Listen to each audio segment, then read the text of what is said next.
결혼하기 전 아버지는 내게 항상 퇴로를 마련해 두라고 조언하셨다. 그 말씀을 따라 나는 예단으로 받은 3억 원과 아파트를 남편 몰래 법무법인에 가서 증여 등기를 마쳤다. 시동생이 집을 사기 전까지 남편은 그 사실을 전혀 몰랐다. 내 이름은 서연, 곧 결혼을 앞둔 예비 신부였다. 그때의 감정은 주체할 수 없는 기쁨과 함께 약간의 막연한 불안감이 뒤섞여 있었다.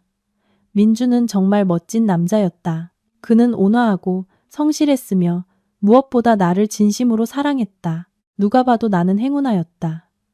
하지만 인생이 어디 행운만으로 가득할 수 있을까? 특히 결혼이라는 큰 전환점 앞에서는 더욱 그랬다.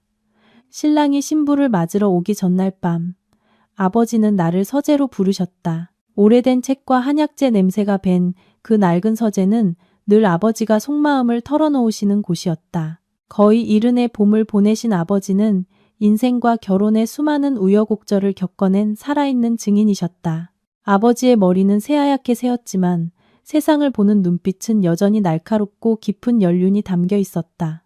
딸아, 이리 와 앉아라. 아버지가 말씀하셨다. 목소리는 나직하고 따뜻했지만 평소와 다른 엄격함이 묻어 있었다.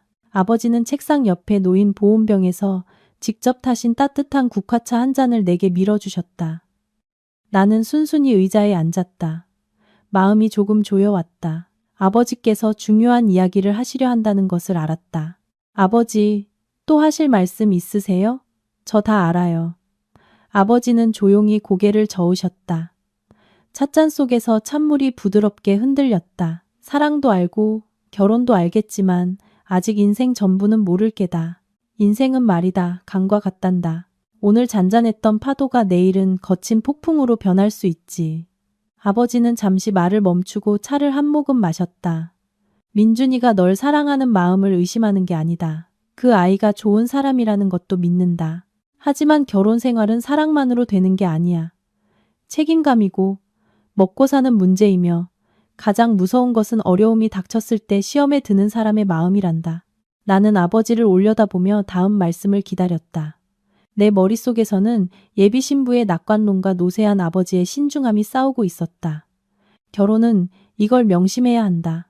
아버지는 한마디 한마디 힘주어 말씀하셨다. 평생의 계약이지. 하지만 만약 네가 더 이상 너 자신이 아니게 되는 순간이 온다면? 만약 공동재산이라는 두 글자 때문에 내 존엄성을 빼앗기고 벼랑 끝으로 내몰린다면 그때는 어떡할 거냐?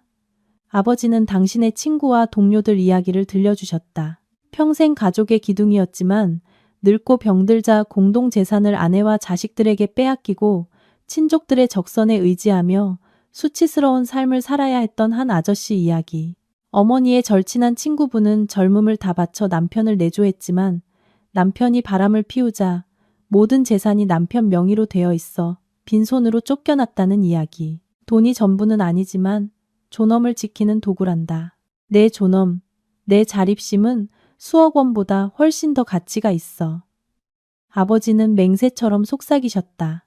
너는 곧 할아버지, 할머니께서 물려주신 예단 3억 원과 이 아파트를 받게 될 게다. 그 아파트는 내 명의였지만 아직 혼전 재산으로 법적 절차를 마치지 않은 상태였다. 한 가지 해야 할 일이 있다. 딸아, 아버지는 내 눈을 똑바로 보며 단호하게 말씀하셨다. 너 자신을 위한 퇴로, 안전망을 만들어야 한다. 그 돈과 아파트를 내 고유 재산으로 공증받거라. 이 사실은 비밀로 하고 민준이를 믿지 못해서가 아니라 인생의 불확실성을 믿어야 하기 때문이야. 이건 배신이 아니라 준비란다. 아버지의 조언은 내가 가진 낭만에 찬물을 끼얹는 것 같았다. 마치 내 사랑의 정원에 의심의 씨앗을 심는 것 같아 기분이 언짢았다. 하지만 아버지의 걱정 가득하고 사랑스러운 얼굴을 보니 이것이 뼈아픈 경험에서 나온 것임을 이해했다. 아버지는 일어서서 내 어깨에 손을 얹으셨다. 아버지에게 약속하거라. 어떤 상황에서도 내 존엄을 굳게 지키겠다고. 그리고 이 퇴로는 이혼을 위한 게 아니라는 걸 명심해라. 필요할 때 당당하게 설 수 있는 선택권을 갖기 위한 거야. 내 노후와 안전을 위한 방패막이지. 나는 아버지를 꽉 껴안고 평생 나를 위해 살아오신 그 남자의 익숙한 향기를 들이마셨다. 나는 고개를 끄덕였다. 그 약속은 내가 결혼 생활로 가져가야 할 보이지 않는 짐과도 같았다. 약속할게요, 아버지. 그 조언 마음에 새길게요. 그날 밤 나는 잠을 이루지 못했다. 손가락에서 반짝이는 약혼 반지를 보며 다짐했다. 사랑은 희생이지만 존엄은 침범할 수 없는 것이다. 나는 아버지의 말씀대로 할 것이다. 이것은 내가 사랑하는 남자에게 지키는 첫 번째이자 아마도 유일한 비밀이 될 것이다. 이건 거짓말이 아니라 나 자신과 이 결혼을 위한 보험이다. 나는 굳건한 결혼은 완전한 의존이 아닌 자립 위에 세워져야 한다고 믿었다. 그날 밤 대화 이후 나는 재정 문제를 더 진지하게 보기 시작했다. 아버지가 말씀하신 독립은 단순히 돈 문제에 그치지 않고 특히 여성에게 있어 개인의 자유라는 문을 여는 열쇠였다. 나는 본래 사랑을 믿고 나눔을 믿는 사람이었지만 아버지의 말씀은 내 마음속에 깊이 새겨졌다. 돈은 자립의 척도다. 다음 날 아침 나는 여전히 결혼 준비에 여념이 없었지만 마음속에는 다른 생각이 자리 잡았다. 아버지의 말씀이 떠올랐다. 고유 재산 없이 늙고 병든 사람들을 보렴. 자식들에게 의지해야 하고 말 한마디도 조심해야 하며 무엇을 하든 허락을 구해야 하지. 그들의 존엄이 상처받는 건 사랑받지 못해서가 아니라 더 이상 자신의 목소리를 낼 수 없기 때문이란다. 민주는 좋은 사람이다. 나는 거듭 되뇌었다. 그는 내가 돈 때문에 걱정하게 할 사람이 아니었다. 하지만 인생은 만약으로 가득 차 있다. 만약 민준이 더 이상 없다면, 만약 민준이 변한다면, 만약 그의 사업이 실패한다면, 혹은 더 간단하게, 만약 내가 누군가의 동의나 설득을 기다릴 필요 없이 의미 있는 일, 예를 들어 자선 프로젝트 같은 것을 하고 싶다면 나만의 자원이 필요했다. 어릴 적 어머니는 동네 가난한 아이들을 위해 무료 공부방을 열고 싶어 하셨다. 어머니는 아버지에게 몇 달 동안이나 설득해야 했다. 아버지는 지지하셨지만 당시 아버지의 사업이 어려웠다. 어머니는 기다려야 했고 단지 공동재산 때문에 꿈을 접어야 했다. 그때부터 나는 재정적 의존이 한 여성의 가장 아름다운 꿈을 어떻게 꺾을 수 있는지 목격했다. 독립의 가치는 말이다, 딸아. 아버지가 말씀하셨다. 필요할 때 아니오라고 말할 수 있고 누구의 눈치도 보지 않고 네 꿈의 예라고 말할 수 있는 데에 있단다. 아버지께서는 법적, 사회적 측면에서도 더 깊이 분석해 주셨다. 나이가 들면 건강이 약해지겠지. 만약 모든 재산이 공동재산인데 불행히도 민준에게 병고가 생기면 네가 만들지 않은 빚까지 함께 짊어져야 할 수도 있다. 이 아파트와 현금 3억 원은 할아버지, 할머니의 피와 땀이 담긴 것이다. 이것이 너의 마지막 버팀목이 되어야 한다. 나는 아버지가 민준과 계산적으로 굴기를 원하시는 게 아니라는 걸 알았다. 아버지는 내가 인생과 운명과 계산하기를 원하셨다. 사랑은 낭만적이지만 인생은 현실적이다. 그 며칠 동안 민주는 마지막 절차들을 처리하느라 바빴다. 그는 미래에 대한 절대적인 믿음으로 행복해했다. 그는 결혼 축의금과 예단을 합쳐 더 큰 아파트, 민준과 서연의 이름으로 된 집을 사자고 의논했다. 가슴이 철렁했다. 민준 씨, 내 돈은 비상 예비금으로 그냥 따로 두는 게 어떨까요? 당신은 회사 성장에 집중해요. 나중에 아이가 생기거나 급한 일이 생기면 그때 쓰면 되잖아요. 어때요? 민주는 활짝 웃으며 내 손을 잡았다. 우리 아내 너무 멀리까지 생각하네. 내 돈이 당신 돈이고 당신 돈도 내 돈이지. 하지만 아내가 마음 편하자고 따로 갖고 싶다면 그렇게 해. 난 당신을 전적으로 믿어. 그 순간 나는 엄청난 죄책감을 느꼈다. 민주는 나를 믿어주는데 나는 비밀을 준비하고 있었다.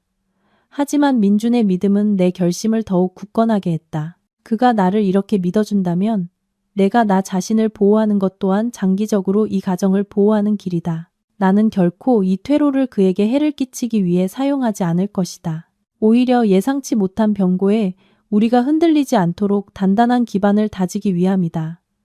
나는 아버지께서 소개해 주신 변호사에게 조용히 연락해 필요한 서류들을 준비했다.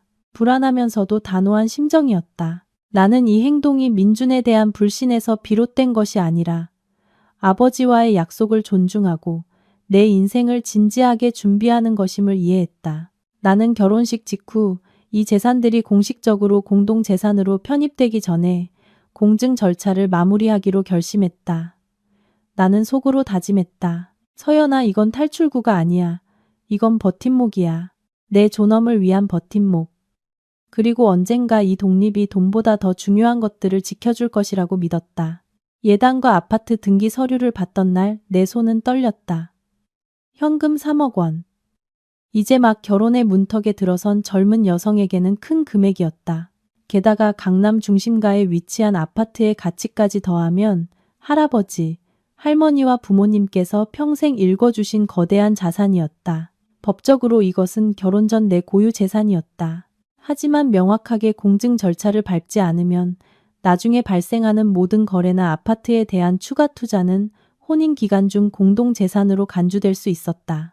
아버지는 공동생활이 본격적으로 시작되기 전에 깔끔하게 마무리해야 한다고 신신당부하셨다. 내 마음속에서는 격렬한 내적 갈등이 일었다. 한쪽에는 내가 평생의 안식처라고 믿는 민준이 있었다. 이 비밀을 지키는 것이 마치 내가 늘 진실함 위에 세우고 싶었던 관계에 작은 흠집을 내는 것 같고 불투명한 행동 같았다. 하지만 다른 한쪽에는 아버지와의 약속, 자신과 미래를 보호해야 한다는 의식이 있었다. 그렇게 큰 재산을 할아버지 할머니의 피와 땀을 어떤 위험에 대한 좋은 먹잇감으로 내버려 둘 수는 없다. 너는 너 자신의 목소리를 가져야 한다. 서연아. 아버지의 목소리가 귓가에 맴돌았다. 결국 먼저 산 사람의 연륜이 예비 신부의 낭만을 이겼다. 나는 공증을 받으러 가기로 결심했다. 어느 금요일 오후 민준이 결혼식 전 중요한 계약을 마무리하기 위해 지방으로 출장을 간 사이 나는 회사에 휴가를 냈다. 가장 평범한 옷을 입고 큰 선글라스를 쓴 채 아버지께서 미리 약속해 두신 법무법인 사무실로 조용히 향했다. 공증 사무실의 분위기는 차갑고 엄숙했다. 나는 중년의 변호사 앞에 앉았다. 인상은 온화했지만 눈빛은 매우 전문적이었다. 서연 씨, 이 공증의 의미를 완전히 이해하고 계시죠? 변호사가 담담한 목소리로 물었다. 이 절차는 이것이 서연 씨의 고유 재산임을 명확히 하고 혼인 기간 중 부부 공동 재산으로 편입되지 않음을 확립하는 것입니다. 나중에 어떤 일이 생기더라도 이 재산은 서연 씨의 것입니다. 서연 씨가 자발적으로 양도하거나 사용에 동의하지 않는 한 말이죠. 나는 깊은 숨을 들이마셨다.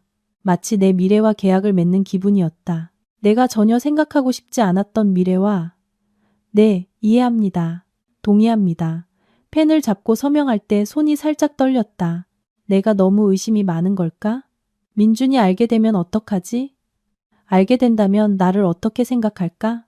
이걸 이혼을 위한 준비라고 여기지 않을까? 두려움이 나를 에워쌌다. 하지만 그때 아버지가 말씀해 주신 노년에 수치스럽게 살아야 했던 그 아저씨의 이야기가 떠올랐다.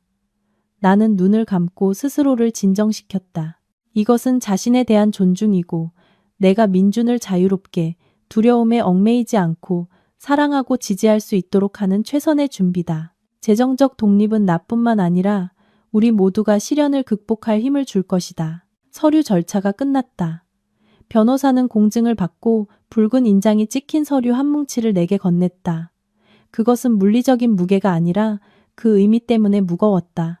나는 그것들을 조심스럽게 자물쇠가 달린 상자에 넣어 아버지의 낡은 책장, 민준을 포함한 누구도 찾을 수 없는 곳에 숨겼다. 법무법인을 나서자 눈부신 오후 햇살이 전처럼 따뜻하게 느껴지지 않았다. 나는 조금 더 성숙해졌지만 동시에 조금 더 외로워졌다. 나는 예식장으로 비밀을 하나 안고 들어갔다.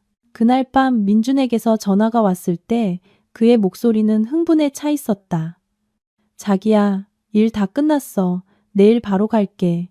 보고 싶지 않아. 미래의 아내? 보고 싶어요. 아주 많이. 나는 약간 목이 메인 목소리로 대답했다.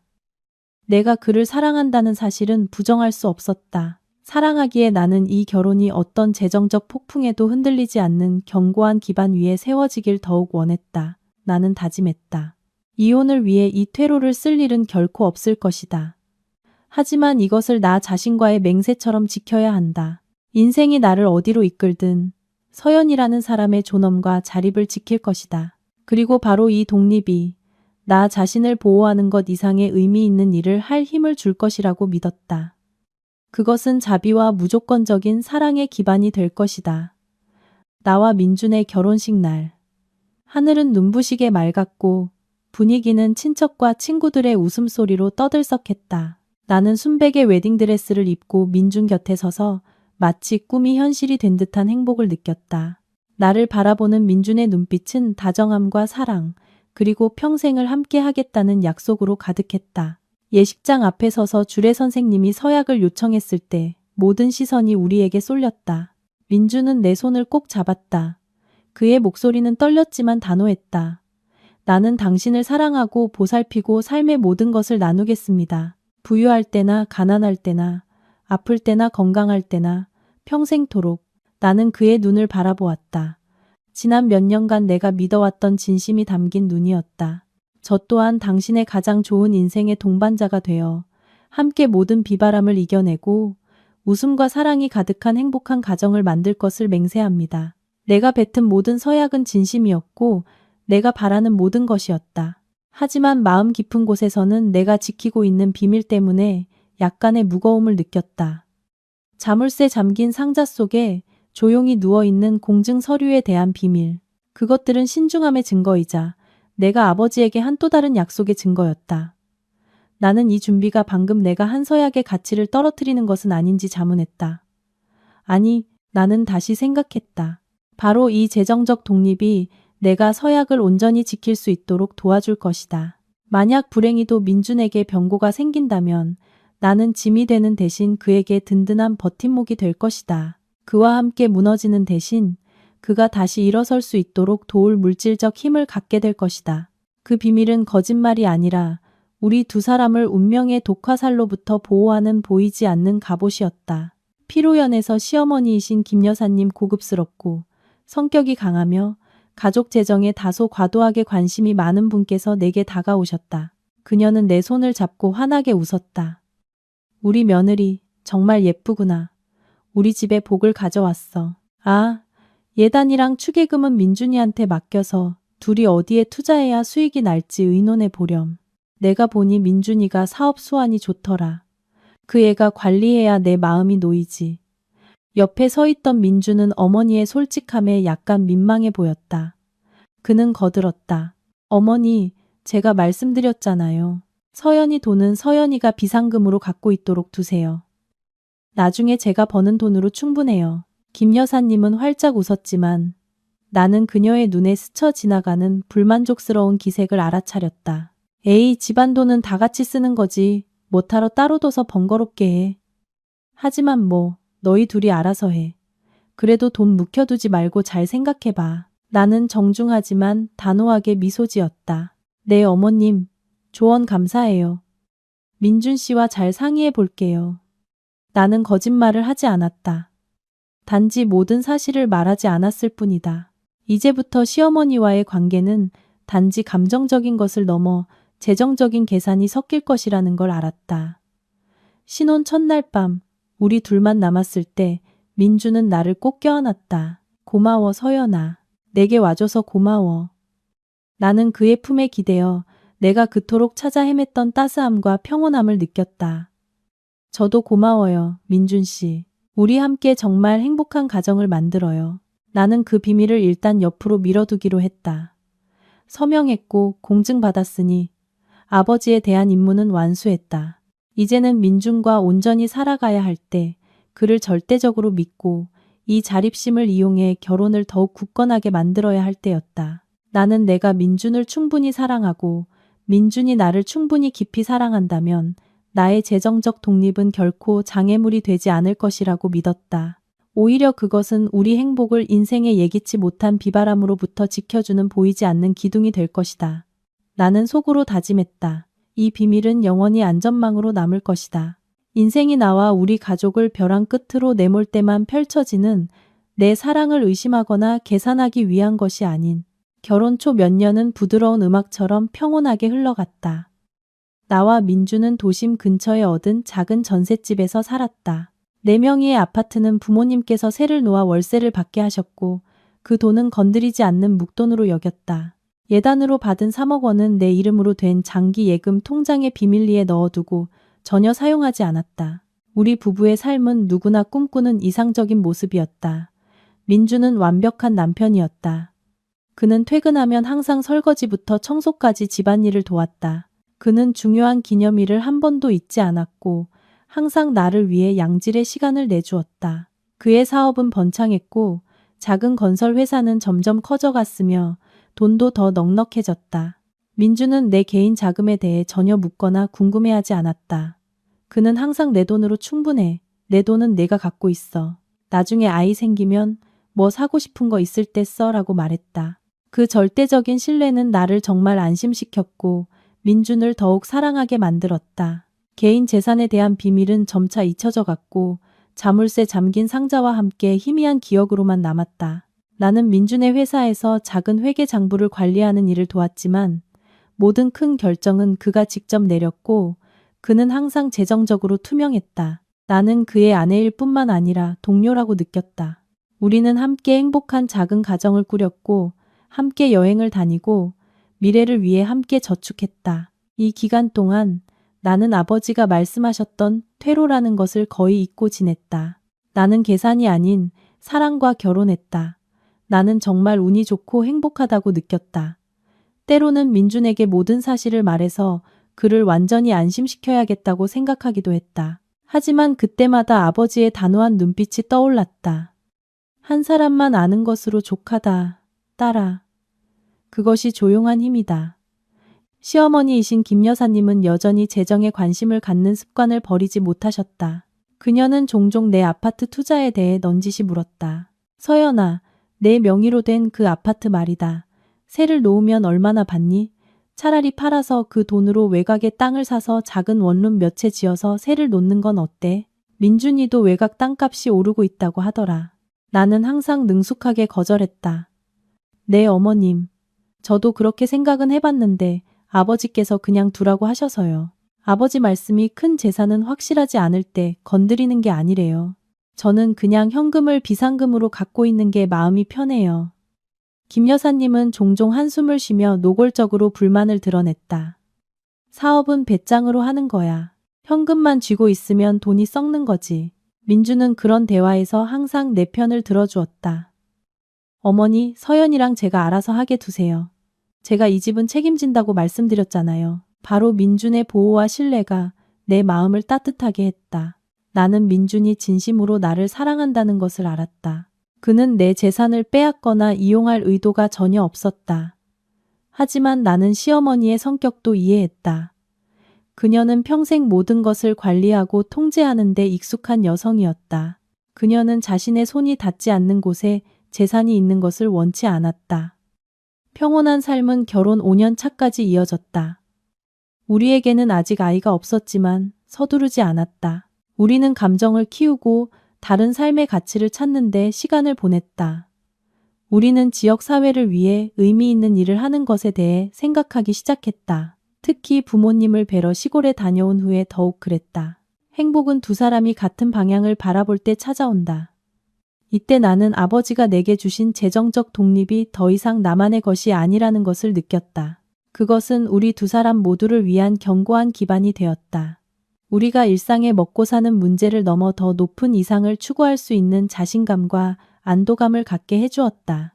나는 바로 이 기반이 곧 사상 최대의 시련에 직면하게 될 것이라는 사실을 미처 알지 못했다. 민준의 사업이 아무리 바빠도 우리는 주말마다 양가 부모님을 찾아뵈었다. 우리 부모님은 연세가 드시면서 건강이 쇠약해지셨다. 고향집에 갈 때면 아버지가 드물게 비치는 햇살이 스며드는 창밖을 조용히 바라보시는 모습을 자주 보았다. 아버지는 정이 많은 분이셨다. 그는 항상 의지할 곳 없는 독거노인들을 마음에 품고 계셨다. 우리 마을에는 작은 절이 있었는데 가끔 우리는 그곳에 가서 공양을 드리고 절 구내에 사시는 어르신들과 이야기를 나누었다. 저 어르신들을 보면 마음이 너무 아프구나. 아버지가 한 번은 한숨을 쉬셨다. 어르신들은 돈이나 음식이 부족한 게 아니라 사람의 정, 날씨가 부질 때 기댈 곳이 가장 부족하단다. 늙어서 혼자 사는 건 재산이 있어도 즐겁지가 않아. 민주는 천성이 착해서 항상 열정적으로 도왔다. 그는 절의 기와 지붕을 수리해주고 선풍기를 더 사들였으며 자주 나를 데리고 시장에 가서 어르신들을 위해 맛있는 음식을 사들였다. 어느 날 저녁, 절에서 돌아온 후 우리는 거실에 앉아 함께 차를 마셨다. 민준이 갑자기 내 손을 잡았다. 그의 눈빛은 새로운 갈망으로 반짝였다. 서연아, 나에게 꿈이 하나 생겼어. 더 이상 돈에 대한 꿈이 아니야. 나는 미소 지으며 기다렸다. 뭔데요? 사랑의 집을 짓고 싶어. 독거노인들을 위한 곳 말이야. 단지 먹고 입을 것을 제공하는 곳이 아니라 사람의 정이 있고 함께할 친구가 있고 의사가 돌봐주는 곳. 노년이 더 이상 외롭지 않은 큰 가족 같은 곳 말이야. 나는 놀랐고 이내 가슴이 따뜻해졌다. 민준의 꿈은 아버지가 늘 바라시던 것과 일치했다. 정말 멋진 생각이에요, 민준 씨. 저도 항상 그 생각을 했어요. 우리 아버지도 늘 그런 의미 있는 일을 하고 싶어 하셨어요. 우리는 세부 사항을 논의하기 시작했다. 건설업 경험이 있는 민주는 금세 규모와 건축 양식에 대한 아이디어를 냈다. 나는 관리, 운영 및 자원 동원 부분을 맡았다. 우리는 토지 비용, 건축 자재비, 그리고 월간 유지비를 계산했다. 이걸 제대로 하려면 비용이 엄청날 거야. 서연아. 민준의 목소리에 약간의 걱정이 묻어났다. 처음에는 회사 저축의 일부를 쓰려고 했는데 크게 하려면 우리 부부의 개인 자금까지 동원해야 할 수도 있어. 바로 이때 나는 내 개인 재산에 대한 진실을 말해야 할 필요성을 느꼈다. 하지만 이내 망설였다. 내가 사실을 말하면 모든 재정적 장벽은 사라질 것이다. 하지만 나는 퇴로의 목적을 다시 떠올렸다. 그것은 내가 주도적으로 과시할 자원이 아니라 방패였다. 나는 그것을 비장의 카드, 나 자신을 위한 보증으로 간직해야 했다.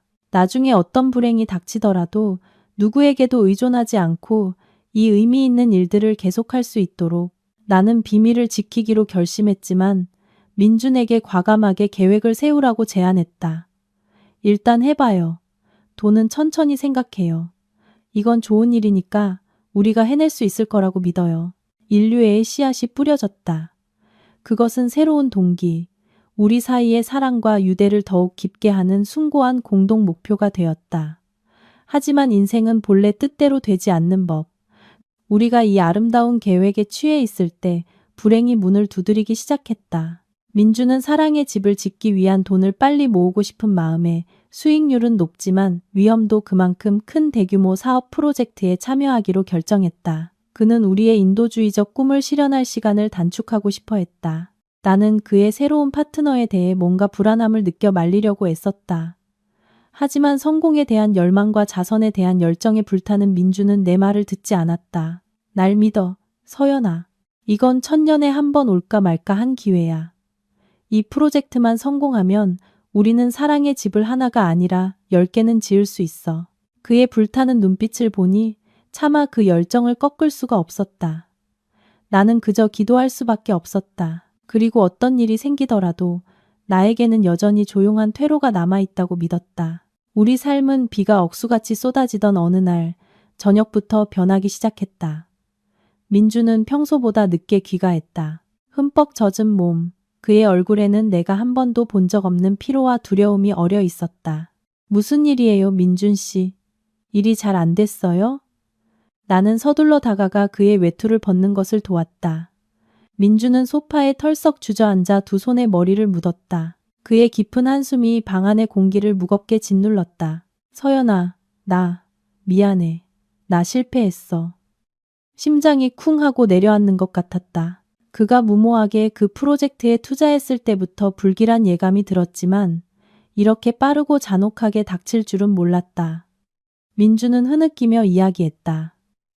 그가 파트너와 함께 참여했던 리조트 건설 프로젝트가 파트너가 거액의 자금을 들고 도주하면서 완전히 무산되었다는 것이다. 회사의 모든 저축을 잃었을 뿐만 아니라 민주는 은행과 하청업체로부터 5억 원이라는 거대한 빚을 떠안게 되었다. 서연아, 회사 자산을 담보로 잡고 외부에서 돈을 더 빌려서 어떻게든 살려보려고 했어. 하지만 이제 모든 게 물거품이야. 난 아무것도 없어. 민준의 목소리는 갈라졌다. 나는 그를 꽉 껴안고 따스함과 평온을 전하려 애썼다. 괜찮아요. 돈은 잃으면 다시 벌면 돼요. 중요한 건 당신이 여기 있고 내가 여기 있다는 거예요. 우리 함께 해결해요. 하지만 내가 그 말을 하자 민주는 더욱 고개를 숙였다. 당신은 몰라 서연아. 5억은 너무 큰 돈이야. 난 돈만 잃은 게 아니야. 신용도 미래도 다 잃었어. 지난 몇 주간 당신에게 숨기려고 했어. 어떻게든 해결할 수 있을 거라고 희망했지만 불가능했어. 나 파산했어. 그날 밤 내내 우리 집안은 무거움과 절망에 잠겼다. 민주는 잠을 이루지 못하고 계속해서 서성이며 담배를 피웠다. 그의 모든 움직임, 모든 눈빛에 걱정이 역력했다. 그는 낙관적이고 자신감 넘치던 남자에서 쉽게 짜증내고 무력한 사람으로 변해 있었다. 나는 사랑과 격려의 말로 그를 진정시키려 애썼지만 내 머릿속에는 그 자물쇠 잠긴 상자가 선명하게 떠올랐다. 퇴로. 이제야 나는 아버지가 왜 나에게 그것을 지키라고 하셨는지 분명히 알았다. 그것은 의심이 아니라 예견이었다. 만약 내가 공증 절차를 밟지 않았다면 그 아파트와 3억 원은 공동재산으로 편입되었을 것이다. 지금쯤 그것들은 은행에 압류되거나 채권자들의 요구에 시달리고 있었을 것이다. 하지만 그 조용한 준비 덕분에 나는 여전히 든든한 버팀목이 있다는 것을 알았다. 나는 여전히 고개를 들 수 있었다. 다음 날 민준의 실패 소식이 시어머니 김 여사님의 귀에 들어갔다. 그녀의 반응은 내가 상상했던 것보다 훨씬 격렬했다. 김 여사님은 허둥지둥 집으로 달려와 인사도 없이 거실로 직행했다. 얼굴은 새파랗게 질려 있었다. 민준아, 너 사업을 어떻게 한 거니? 5억이 웬 말이냐? 너 지금 이 집안 전체를 진흙탕으로 끌고 들어가고 있다는 거 알아?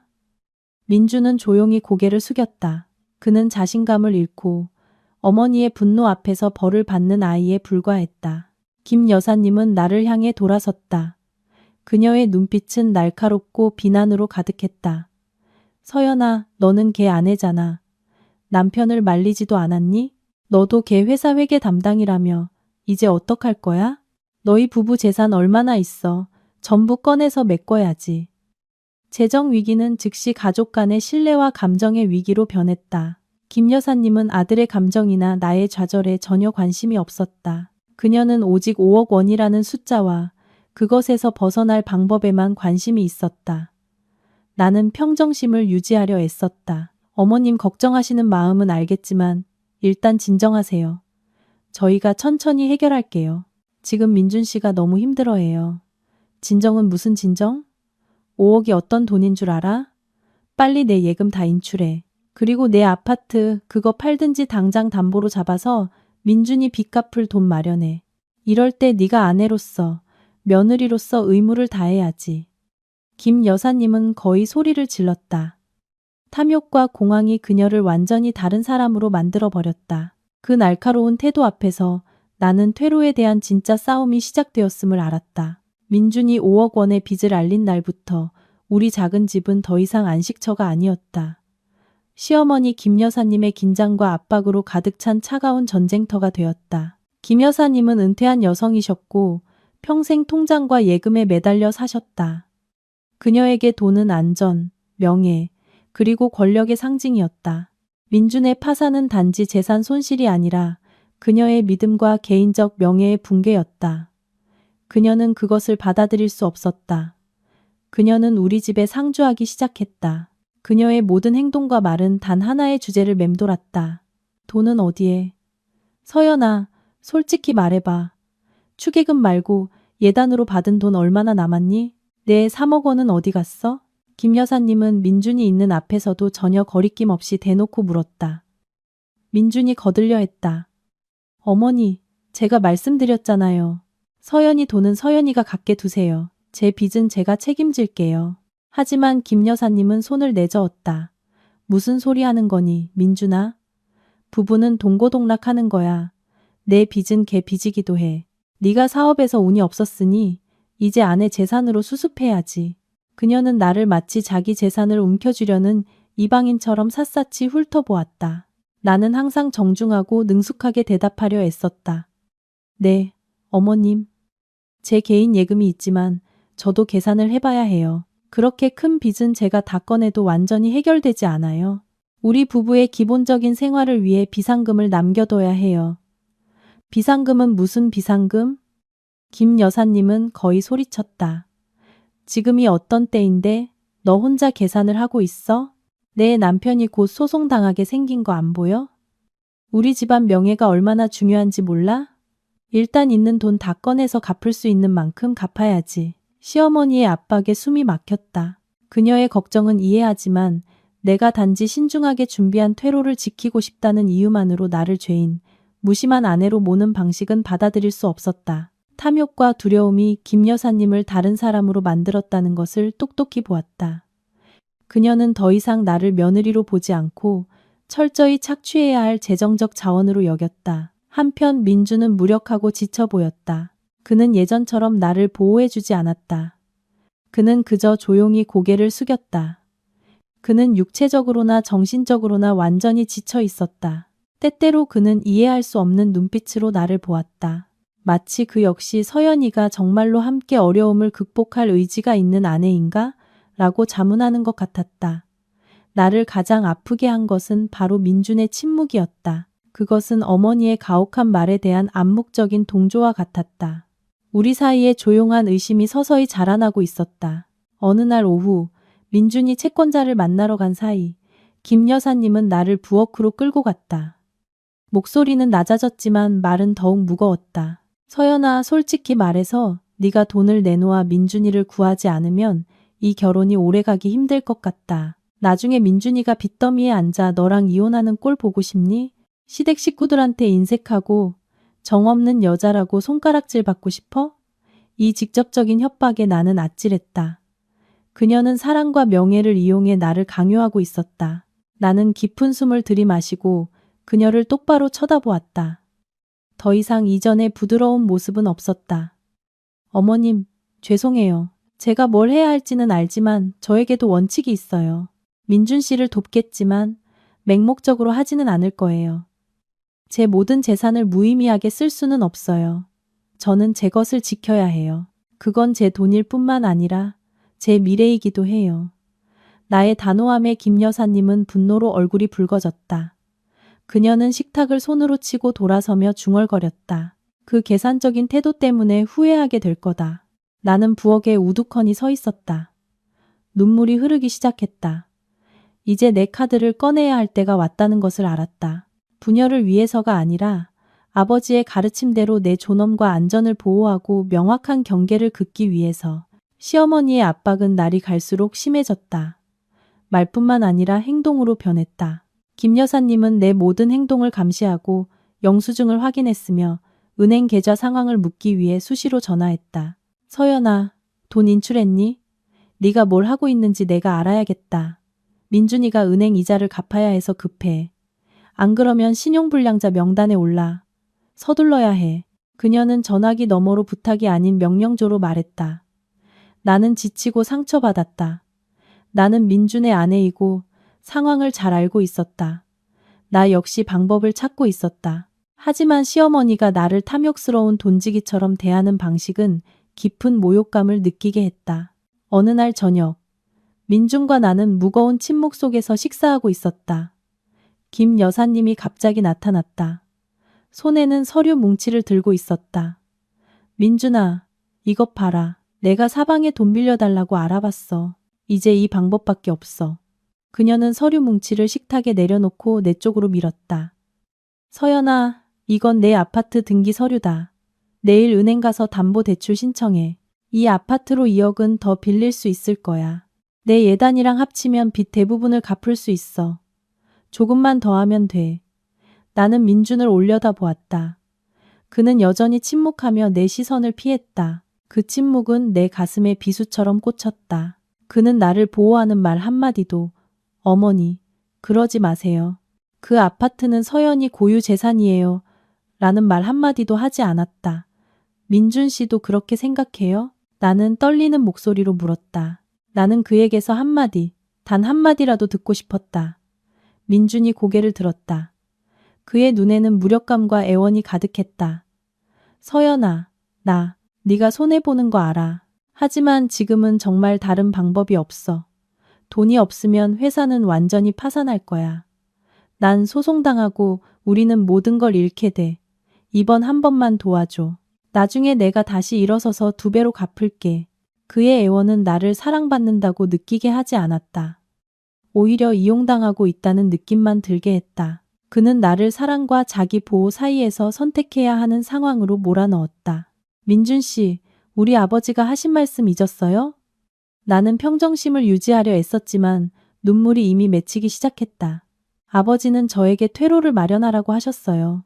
제가 아파트와 모든 돈을 담보로 잡았다가 만약 사업이 다시 일어서지 못하면 우리는 모든 걸 잃고 저는 아무것도 남지 않게 돼요. 제 미래는 생각 안 해봤어요. 김 여사님이 즉시 끼어들었다. 무슨 만약이고 아무것도 안 남아? 넌 걔 아내야. 남편과 함께 짊어지는 게 네 의무야. 무슨 퇴로를 계산하고 있어? 네 퇴로는 네 남편이야. 내 남편을 믿어야지. 믿는다고 해서 맹목적인 건 아니에요, 어머님. 나는 반박했다. 사랑은 나누는 것이지만 재산은 책임이에요. 제가 민준 씨를 돕겠다고 했어요. 하지만 제 유일한 전 재산을 이렇게 큰 위험에 거는 도박은 하지 않을 거예요.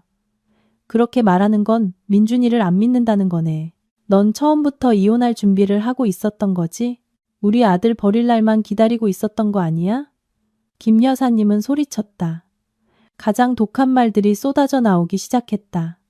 민주는 여전히 침묵했다. 그는 나를 쳐다보지 않고 고개를 돌렸다.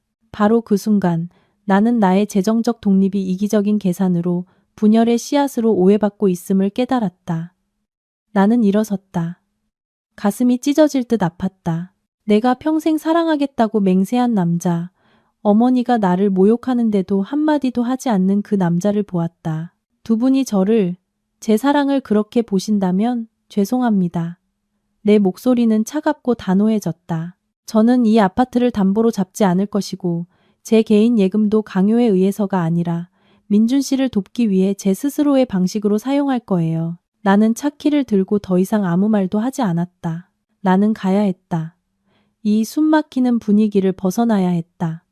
존엄에 대해 가르쳐 주신 아버지에게로 돌아가야 했다. 그날 밤의 격렬한 대질 이후 나와 민준의 관계는 심연으로 떨어졌다. 그의 재정적 붕괴는 우리 사이의 신뢰의 붕괴를 가져왔다. 민준은 더 이상 예전의 민준이 아니었다. 그는 짜증을 잘 내고 쉽게 화를 냈으며 자주 나에게 분풀이를 했다. 빚, 채권자들의 압박, 그리고 특히 어머니의 강요가 그를 완전히 통제불능 상태로 만들었다. 돈 있으면서 왜 나를 깔끔하게 해결해 주지 않는 거야? 그렇게 꽉 쥐고만 있으니 내가 얼마나 힘든지 안 보여? 민주는 어느 날 아침 내가 그를 위해 아침 식사를 준비하고 있을 때 나를 비난했다. 돕겠다고 했잖아요. 나는 최대한 평온한 목소리로 대답했다. 하지만 아파트는 안 돼요. 예금 일부는 쓸 수 있지만 당신이 명확하고 실현 가능한 상환 계획을 보여줘야 해요. 이미 빠진 독에 그냥 돈을 던져 넣을 수는 없어요. 계획은 무슨 계획? 그는 식탁을 손으로 쳐서 나를 놀라게 했다. 내가 누굴 상대하고 있는지 알아? 그들은 계획이 아니라 돈이 필요해. 날 사랑한다고 동고동락하겠다고 약속했잖아. 근데 지금은 어때? 넌 그냥 내가 서서히 죽어가는 걸 보고만 있잖아. 그의 말은 상처에 소금을 뿌리는 것과 같았다. 나는 그를 격려하고 해결책을 찾기 위해 최선을 다했지만 그가 본 것은 나의 계산과 신중함 뿐이었다. 그는 우리 둘의 공동의 미래와 나의 존엄을 지키려는 나의 굳건함을 보지 못했다. 그렇게 말하는 건 무슨 뜻이에요? 나는 목이 메어 물었다. 내가 무심한 아내라고 생각해요? 나 자신만을 위해 재산을 지키는 비겁한 사람이라고 생각해요? 당신을 사랑하기 때문에 일부를 남겨둬야 하는 거예요. 내가 모든 걸 잃으면 우리는 함께 가라앉을 거예요. 누가 당신이 다시 일어서는 걸 도와주겠어요? 민주는 고개를 돌렸다. 모르겠어. 그냥 더 이상 널 믿지 않아. 네가 말하는 그 퇴로 믿지 않아. 그건 그냥 네가 날 버릴 준비를 하기 위한 핑계일 뿐이야. 더 이상 널 믿지 않아라는 말은 나를 죽였다. 그것은 단지 의심이 아니라 나의 감정과 조용한 희생에 대한 완전한 부정이었다. 사랑하고 신뢰했던 모든 세월이 돈의 폭풍과 타인의 이기심에 휩쓸려가 버렸다. 나는 더 이상 견딜 수 없었다. 모욕당하고 비난받고 실망하는 감정이 내 안에서 커져갔다. 내가 사랑하고 평생 함께 가기로 했던 남자가 이제는 자신의 두려움과 절망을 믿는 쪽을 택했다. 나의 사랑과 굳건함 대신에 민주는 내 눈빛의 차가움을 알아차렸다. 그는 사과하려 했지만 나는 이미 등을 돌렸다. 시간이 필요해요. 나는 거의 들리지 않을 정도로 작게 말했다. 생각할 시간이 필요해요. 당신이 정말 나를 필요로 하는 건지 아니면 내 돈을 필요로 하는 건지 알아야겠어요. 나는 작은 가방 하나에 옷 몇 벌과 중요한 서류 외에는 아무것도 챙기지 않았다. 내가 안전하다고 느끼는 유일한 곳으로 돌아가야 했다. 아버지 댁으로. 내가 집을 나설 때 민주는 벽에 기댄 채 멍한 눈으로 서 있었다. 그는 나를 붙잡지 않았다. 그의 침묵과 무력함이 가장 고통스러운 대답이었다. 나는 어둠 속에서 운전했다. 빗방울은 여전히 떨어지고 있었지만 내 마음속의 울음소리는 더 컸다. 나는 사랑으로 결혼을 세웠지만 그는 의심으로 그것을 파괴했다. 나는 독립으로 보호하려 했지만 그는 그것을 배신으로 여겼다. 나는 이해했다. 재정 위기는 사람의 진정한 본성을 드러냈다. 두려움과 탐욕은 모든 감정을 흐리게 할 수 있다. 나는 도망치는 것이 아니었다. 나는 지침을 찾고 있었다. 나는 다짐했다. 이제 아버지를 만나야 할 때다. 그분이 이 퇴로의 진정한 의미가 무엇인지 다시 한번 일깨워 주시도록. 그것은 탈출구가 아니라 내가 굳건히 서서 나뿐만 아니라 민준을 위해서도 가장 올바른 일을 할 수 있는 기반이 되어야 한다. 나는 곧장 아버지 댁으로 차를 몰았다. 거의 자정이 다 되어 도착했지만 익숙한 집에는 불이 켜져 있었다. 마치 아버지가 무언가 예감하신 듯했다. 내가 퉁퉁 부은 눈과 넋이 나간 얼굴로 들어서는 것을 보자마자 아버지는 아무것도 묻지 않으셨다. 그저 조용히 나를 안아주셨다. 내가 늘 찾아 헤맸던 따뜻하고 든든한 포옹이었다. 딸아, 아빠한테 온 건 잘한 일이다. 그는 속삭이며 내 등을 가볍게 두드려 주셨다. 자리에 앉자. 나는 흐느끼며 민준의 빚, 시어머니의 압박, 그리고 특히 민준의 의심과 무심함에 대해 모두 털어놓았다. 아버지, 저는 약속을 지켰어요. 재산 공증도 마쳤어요. 하지만 지금은 제가 너무 나쁜 사람 같아요. 그들은 제가 계산적이고 남편을 믿지 않는다고 해요. 이 퇴로를 지켰지만 제 결혼에 대한 믿음을 잃어버렸어요. 아버지는 조용히 들으시며 침착한 표정을 유지하셨다. 내 이야기가 끝나자 그는 다시 국화차 한 잔을 따라주셨다. 이번에는 결혼 전날 밤보다 더 따뜻한 차였다. 딸아, 기억나니? 아빠가 이 퇴로에 대해 뭐라고 했는지? 존엄을 지키고 자립할 권리를 갖고 늙어서 벼랑 끝에 몰리지 않기 위해서라고요. 나는 힘없는 목소리로 대답했다. 맞다. 하지만 존엄은 네가 지킨 돈의 액수에만 있는 게 아니야. 존엄은 네가 그 힘을 어떻게 사용하느냐에 있단다.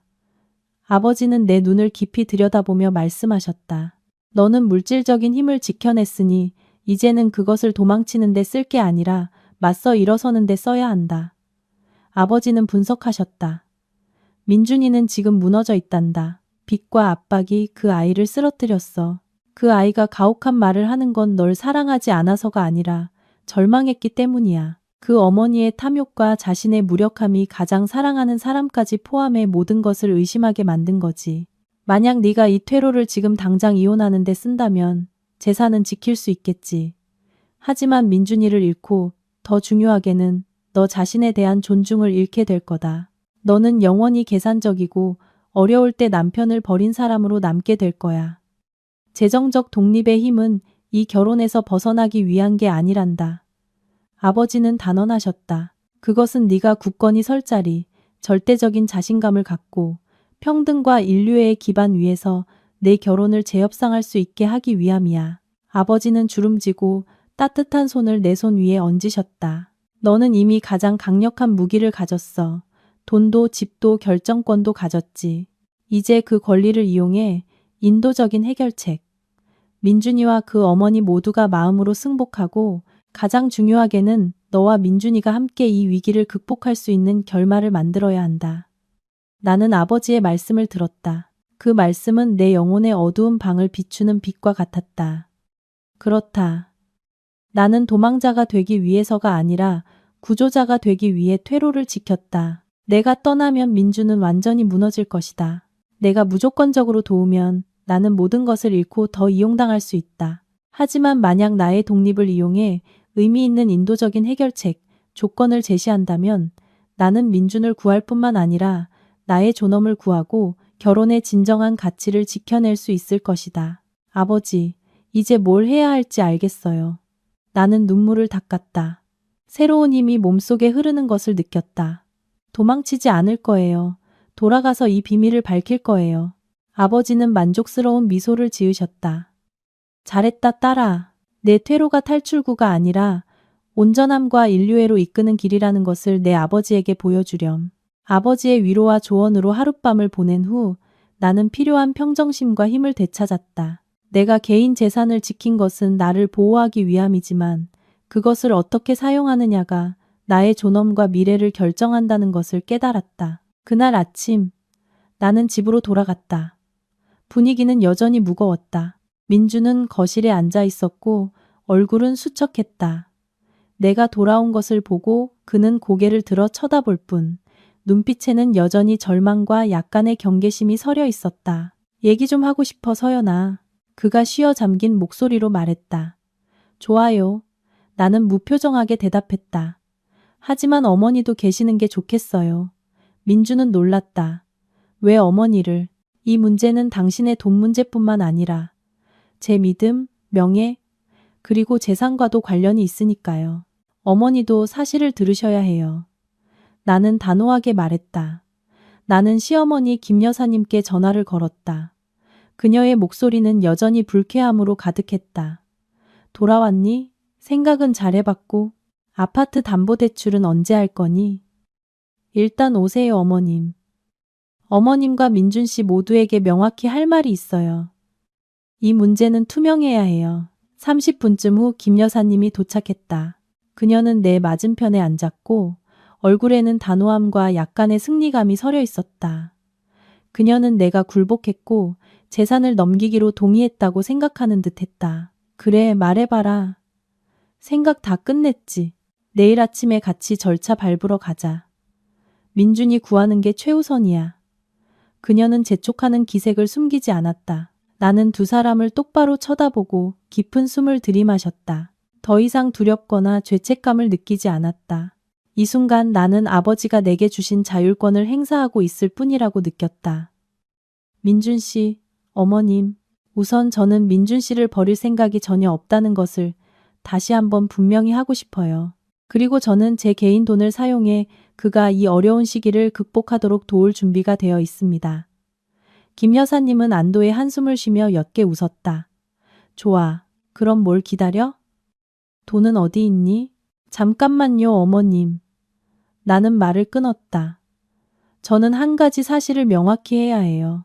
제가 민준 씨를 믿지 않아서가 아니라 아버지의 조언을 믿고 인생의 불확실성을 믿었기 때문에 비밀로 간직해온 사실입니다. 나는 천천히 일어나 침실로 들어가 자물쇠 잠긴 상자를 꺼내왔다. 나는 그것을 테이블 중앙에 놓았다. 민준과 그의 어머니는 서로를 이해할 수 없다는 듯 쳐다보았다. 제 명의로 된 아파트와 나는 말을 시작했다. 제 예단 3억 원은 모두 결혼식 전에 제 고유 재산으로 공증 절차를 마쳤습니다. 법적으로 그것들은 제 합법적인 고유 재산이며 혼인 기간 동안 부부 공동 재산으로 편입되지 않습니다. 방은 시계 초침 소리만 들릴 정도로 무섭게 조용해졌다. 그게 무슨 뜻이야? 김 여사님이 더듬거리며 물었다.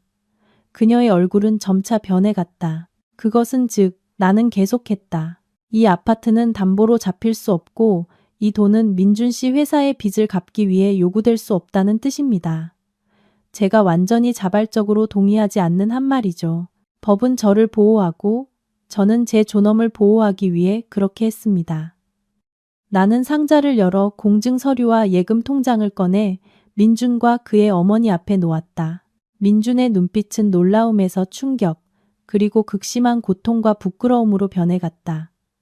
김 여사님은 완전히 할 말을 잃었다. 이 사실은 김 여사님의 공황과 탐욕에 찬물을 끼얹는 것이었다.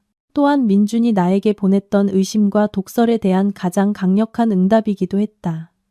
진실의 힘은 나를 당당하게 세웠다. 자율과 존엄이라는 감각이 이토록 분명했던 적은 없었다. 나는 이제 더 이상 수동적으로 위협받는 사람이 아니라는 것을 알았다.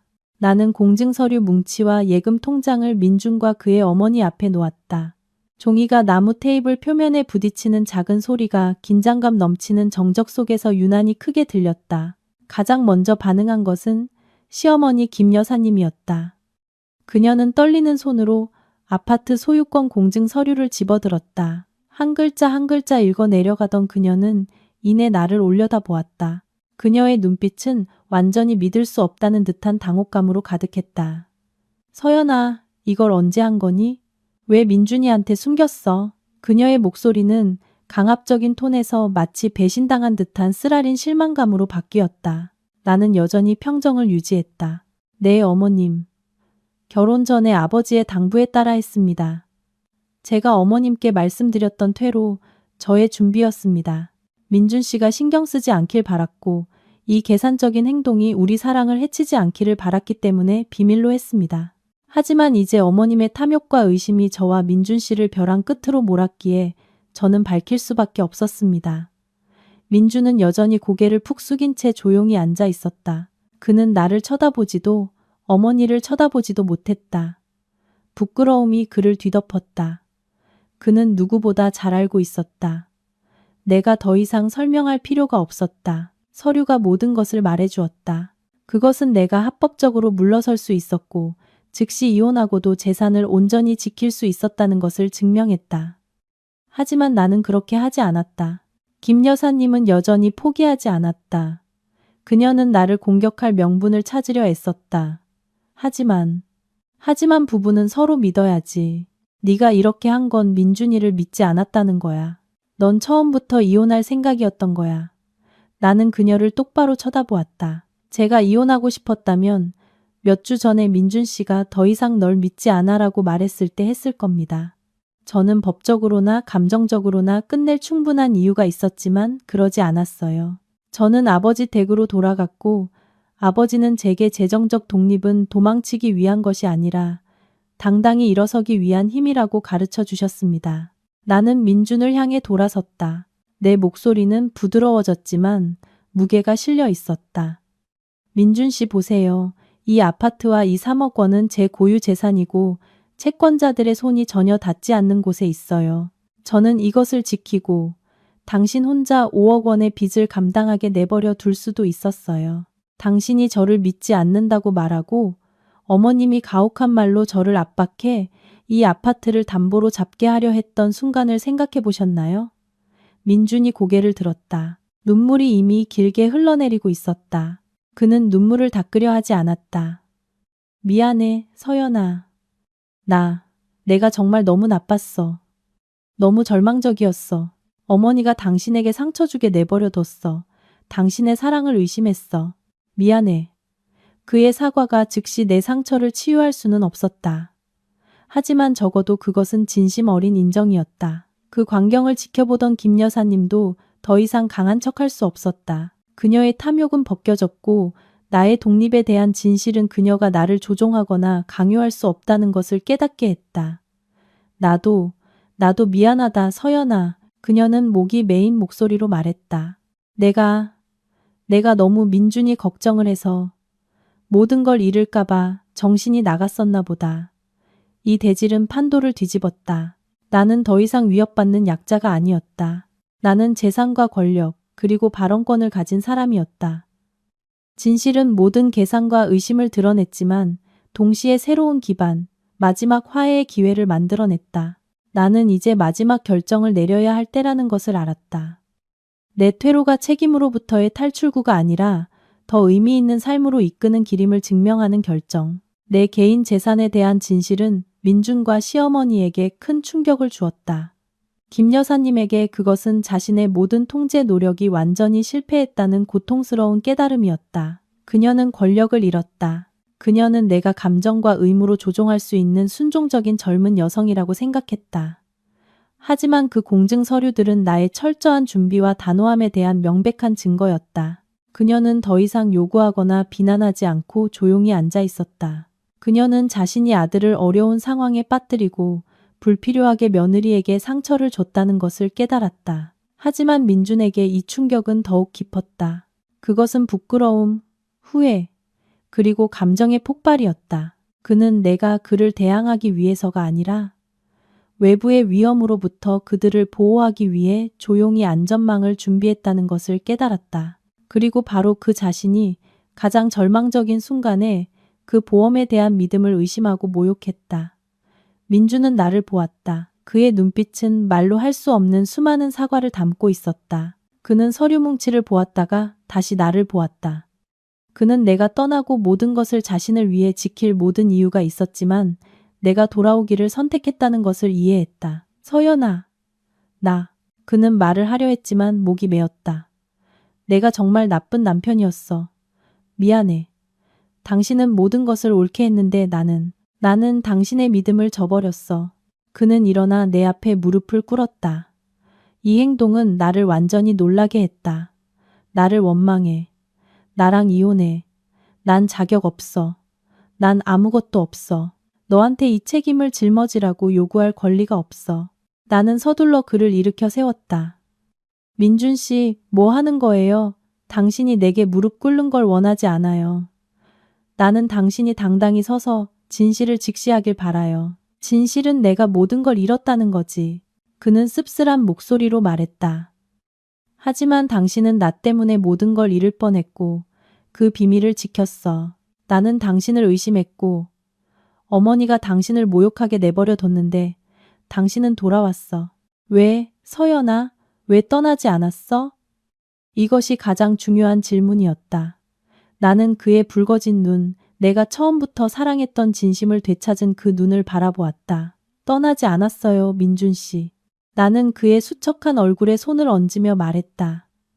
당신을 사랑하고 우리 아버지를 믿기 때문이에요. 아버지는 이 퇴로가 탈출구가 아니라 존엄을 지키기 위한 기반이라고 하셨어요. 내 존엄은 내가 선택할 권리가 있다는 점에 있고 나는 당신을 선택했어요. 하지만 당신도 이해해 주길 바라요. 나의 재정적 독립이 내가 탐욕과 절망의 소용돌이에 휩쓸리지 않도록 힘을 주었다는 것을요. 그것이 내가 나 자신을 잃지 않도록 도와줬어요. 나는 시어머니를 향해 돌아섰다. 김 여사님도 후회하며 눈물을 흘리고 있었다.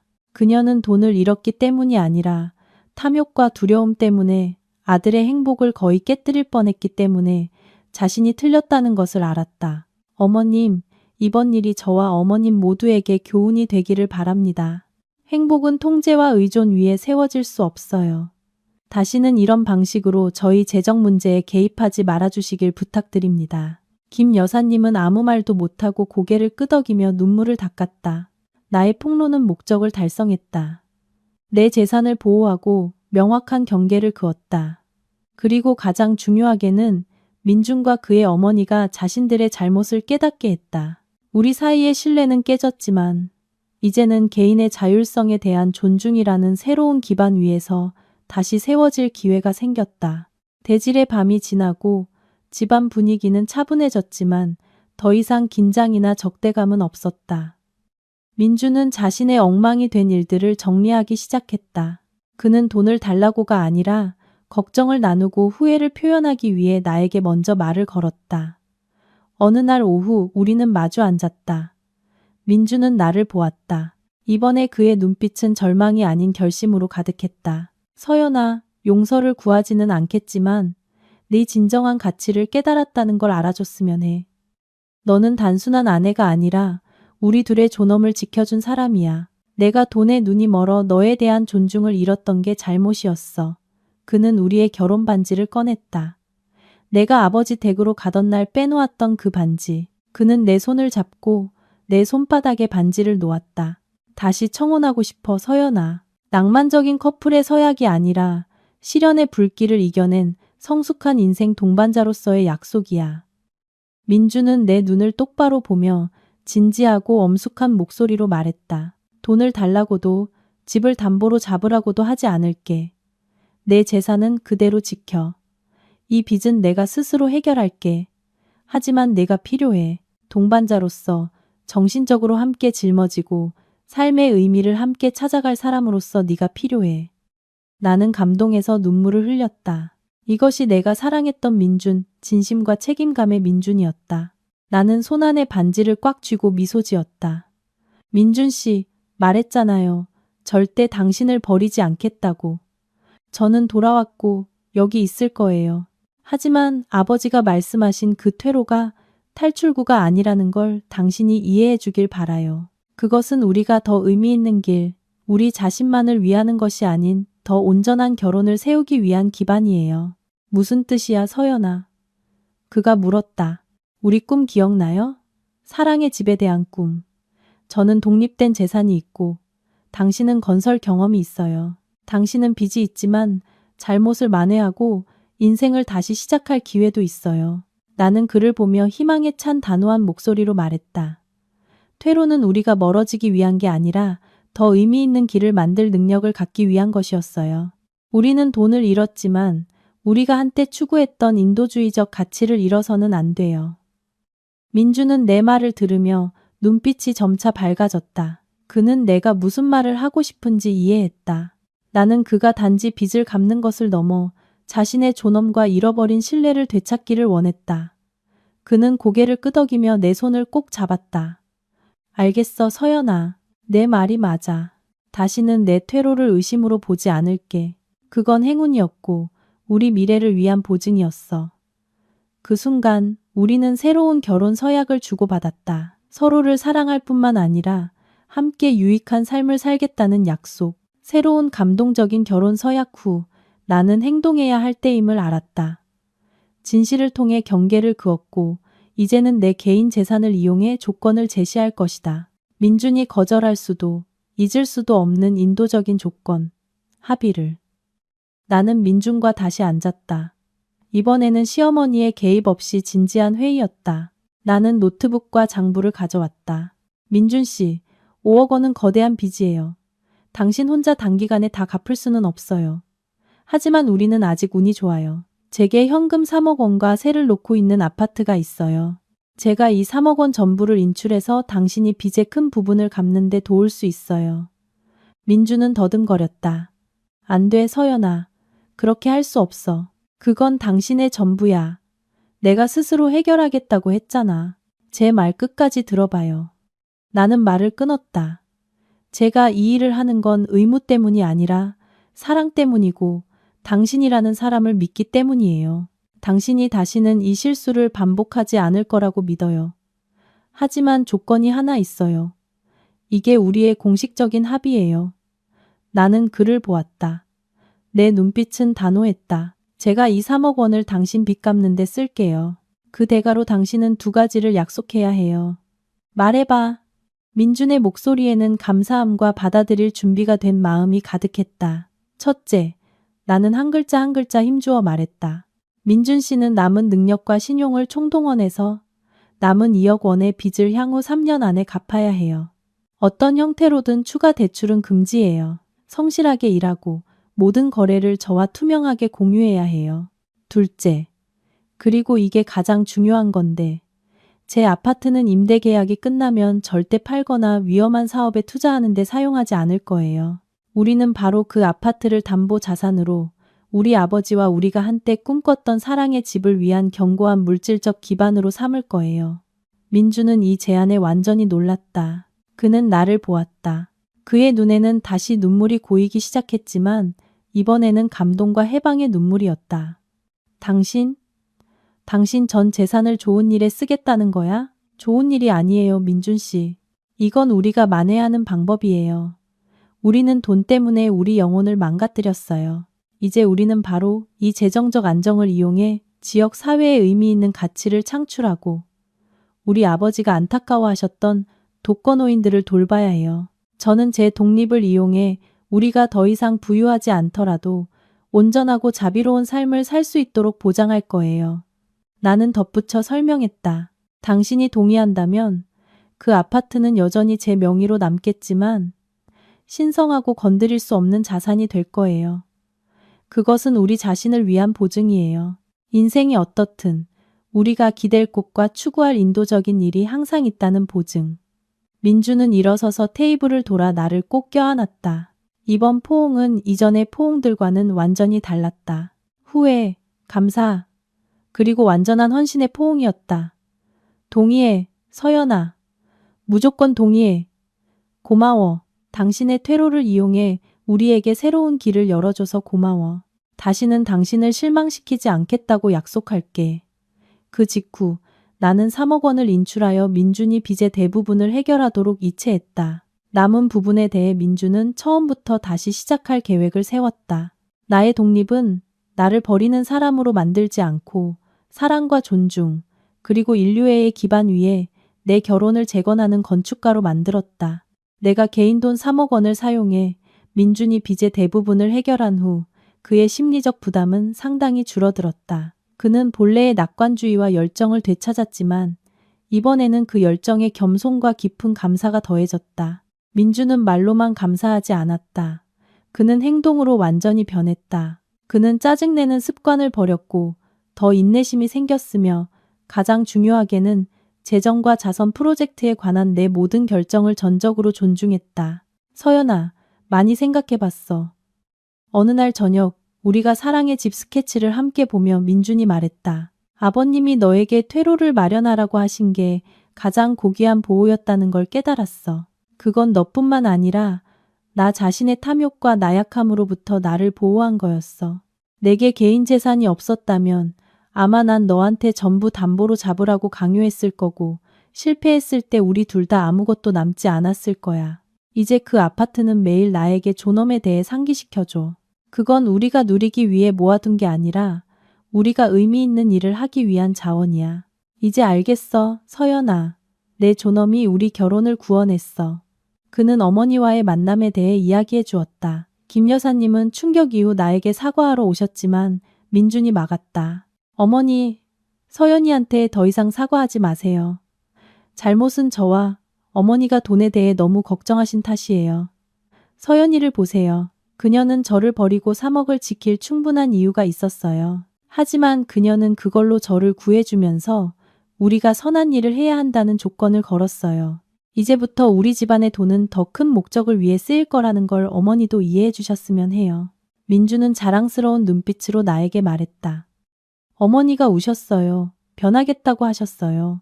우리 재정 문제에 더 이상 개입하지 않고 사랑의 집 프로젝트를 함께 지원하겠다고 약속하셨어요.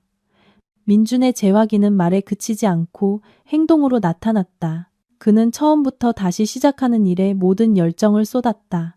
그는 작고 확실한 프로젝트부터 시작하며 조금씩 신용을 다시 쌓아갔다. 그는 더 이상 서두르거나 모험하지 않았다. 나는 그의 장부 관리를 도왔고 이번에는 그가 모든 돈의 출입을 나와 완전히 투명하게 공유했다. 우리의 사랑과 존중은 더욱 굳건해졌다. 우리는 더 이상 낭만에 의존하는 커플이 아니라 공동의 목표를 위해 함께 싸우는 두 명의 동료였다. 우리는 사랑의 집을 위한 세부 계획을 세우는데 더 많은 시간을 보냈다. 내 아파트는 임대 계약이 끝나면 개조될 것이다. 건설 경험이 있는 민주는 충분한 채광, 튼튼한 난간, 노인을 위한 넓은 화장실, 그리고 공동생활 공간을 갖춘 따뜻하고 친근한 설계도를 그렸다. 우리는 그냥 집을 짓는 게 아니야, 서연아. 외로운 분들을 위한 가족을 만드는 거야. 그리고 바로 거기서 우리 자신이 진정한 행복과 평온을 되찾게 될 거야.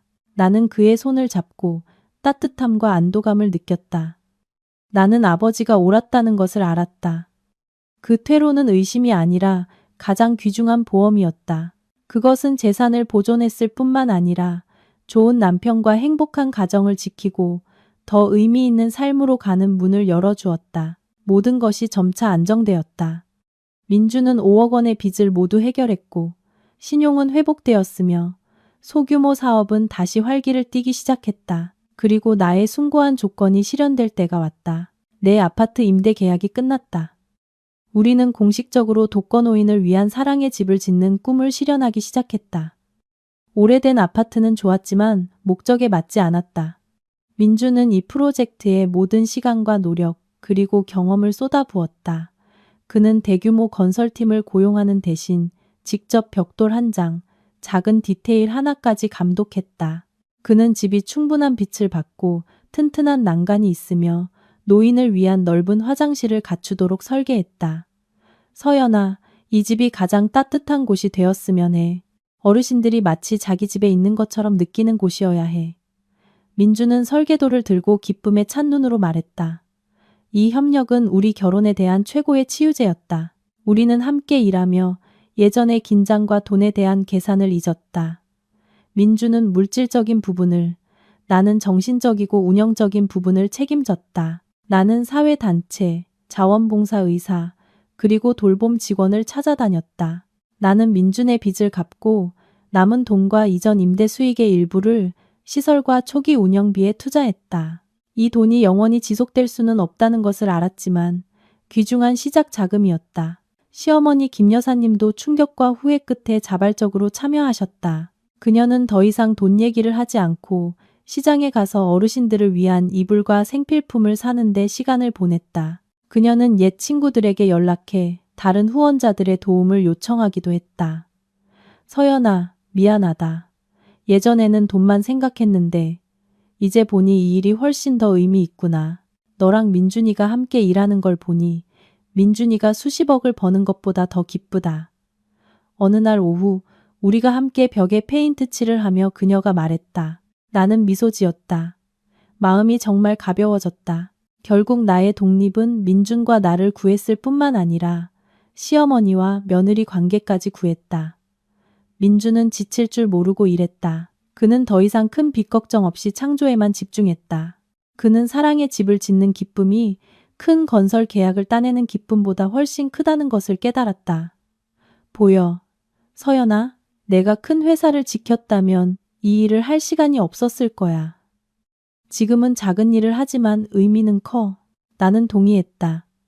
맞아요, 민준 씨. 이번 실패는 축복이었다고 믿어요. 돈은 도구일 뿐이고 사랑과 인류애가 목적이라는 걸 우리에게 가르쳐줬으니까요. 거의 6개월간의 힘든 작업 끝에 사랑의 집이 완성되었다. 따스한 보금자리라는 이름을 가진 작고 아늑하며 편의시설이 완비된 집이었다. 우리는 바로 나의 독립, 바로 그 존엄의 퇴로를 이용해 새로운 길, 인생의 의미로 이끄는 길을 만들었다. 따스한 보금자리의 개원식 날은 마치 하늘의 축복처럼 눈부신 황금빛 햇살이 내리쬐었다. 우리는 양가 부모님, 친한 친구, 그리고 이웃들을 초대했다. 퇴로와 인류의 씨앗을 심어주신 아버지는 나와 민준이 함께 세운 그곳을 바라보며 서 계셨다. 그의 눈에는 눈물이 그렁그렁했다. 서연아, 정말 잘했다. 자립의 힘을 이용해 가장 의미 있는 가치를 만들어냈구나.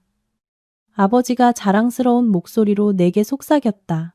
행사에서 민주는 짧지만 감동적인 연설을 했다. 그는 지나간 빚에 대해서는 언급하지 않았지만 실패와 부활에 대해 이야기했다. 여러분, 이곳은 저희 부부가 삶의 진정한 의미를 찾은 곳입니다. 예전에는 돈 버는 것, 아주 많이 버는 것밖에 몰랐습니다. 하지만 큰 위기를 겪고 나서 돈으로는 사랑과 평온을 살 수 없다는 것을 깨달았습니다. 바로 제 아내 서연이가 그 교훈을 가르쳐 주었습니다. 민주는 사랑과 감사가 가득한 눈빛으로 나를 보았다. 서연이는 자신의 모든 개인 재산을 자신을 위해서가 아니라 저에게 조건을 걸기 위해 사용했습니다. 우리가 함께 이 보금자리를 만들어야 한다는 조건. 그녀는 재정적 독립을 인류애로 바꾸었습니다. 이 집은 우리가 남은 세월 동안 어르신들, 우리에게 강인함과 선함을 가르쳐 주신 분들을 돌보며 온전한 삶을 살겠다는 우리의 약속입니다. 많은 사람들이 감동해서 눈물을 흘렸다. 시어머니 김 여사님도 우셨다. 그녀는 내게 다가와 손을 꼭 잡았다. 네가 자랑스럽다. 서연아, 네가 진짜 부자야. 행사가 끝나고 첫 어르신들이 입주하기 시작했다. 아버지의 옛 친구분도 계셨고 마을의 독거노인 이웃도 계셨다. 우리는 한 분 한 분 정성껏 돌보았다. 민주는 이제 건설 건축가일 뿐만 아니라 어르신들의 말벗이 되었다. 그는 고장난 것을 수리하고 작은 편의시설을 추가로 설계했다. 나는 식사와 약을 챙기고 어르신들을 위한 문화활동과 가벼운 체조를 조직했다. 사람들은 나를 서연 원장님이라고 불렀다. 이 헌신은 남은 상처를 모두 치유했다. 우리는 더 이상 다투거나 서로를 의심할 시간이 없었다. 매일이 의미 있게 지나갔다. 어르신들의 웃음소리, 그들의 눈 속의 평온함은 우리 사랑의 가장 귀한 보약이었다. 우리는 자원봉사 활동에서 진정한 행복을 찾았다. 폭풍우가 지나간 후 우리 결혼은 그 어느 때보다 견고해졌다. 존중, 나눔, 그리고 숭고한 삶의 이상 위에 세워졌다. 시간은 참 빠르게 흘러 우리가 따스한 보금자리를 개원한 지 20년이 넘었다. 나와 민주는 이제 인자한 노부부가 되었다. 내 머리는 희끗희끗해졌고 민준의 얼굴에는 세월의 주름이 새겨졌다. 옛날에 퇴로였던 그 집은 여전히 어르신들의 따뜻한 보금자리, 웃음소리가 가득한 곳이다. 우리는 그것을 유지하는 것을 넘어 더 많은 후원자와 지방 정부의 지원을 받아 확장했다. 결혼 초처럼 물질적으로 부유하지는 않지만 감정과 마음의 평온함에 있어서는 무한히 부유하다. 민주는 빚을 다 갚은 후 더 이상 크고 위험한 프로젝트로 돌아가지 않았다. 그는 작은 건설 회사를 열어 자선공사와 가난한 사람들의 집수리를 전문으로 했다. 그는 자신을 부양하고 가장 중요하게는 보금자리를 유지할 만큼만 일했다. 우리는 여전히 옛날의 작은 전셋집에서 살았다. 하지만 그 집은 이제 사랑과 평온으로 가득 차 있다. 우리에게는 친자식은 없지만 수십 명의 정신적인 자식과 손주들이 있다. 바로 어르신들과 헌신적인 젊은 직원들이다. 나는 종종 민준 곁에 앉아 어르신들이 기체조를 하는 정원을 바라보며 자문한다. 만약 그날 아버지의 말씀을 듣지 않고 재정적인 퇴로를 마련해두지 않았다면 내 인생은 어떻게 되었을까? 아마 모든 것을 잃었거나 혹은 이혼하고 내 계산적인 태도 때문에 수치스럽게 살았을 것이다. 하지만 나는 그렇게 하지 않았다. 나는 나의 독립을 이용해 선택하고 협상하고 창조했다. 아버지가 내게 주신 그 퇴로는 결국 가장 온전한 삶으로 이끄는 길이 되었다. 그것은 재정적 독립이 의심이 아니라 무조건적인 사랑과 사심 없는 인류애를 세우는 견고한 기반이라는 증거였다. 어느 날 오후, 이제 거의 90세가 되신 아버지가 내 곁에 앉으셨다. 그는 사랑 가득한 눈빛으로 나를 보셨다. 딸아, 네가 아빠가 기대했던 것보다 훨씬 더 잘해냈구나. 아빠는 내게 존엄을 지키라고 했는데 너는 그 존엄을 이용해 한 가정을 구하고 수많은 다른 노인들에게 행복을 가져다 주었구나. 나는 이제 떨리는 아버지의 손을 잡았다. 감사해요, 아버지. 아버지의 조언이 제 인생을 구했어요. 이제 알겠어요. 그 퇴로는 탈출구가 아니었어요. 제가 온전하고 만족스러운 삶을 끝까지 살 수 있게 해준 열쇠였어요. 민준이 우리 곁으로 와서 나와 아버지의 어깨를 감쌌다. 우리는 서로를 바라보았다. 더 이상 말이 필요 없었다. 우리 노년의 행복은 은행 계좌 잔고에 있는 것이 아니라 보금자리 어르신들의 해맑은 웃음소리, 마음의 평온함, 그리고 비바람을 통해 단련된 사랑에 있었다. 우리는 결혼이 개인의 자율성에 대한 존중과 숭고한 인도주의적 삶의 이상 위에 세워질 때만이 진정으로 온전해질 수 있다는 것을 증명했다.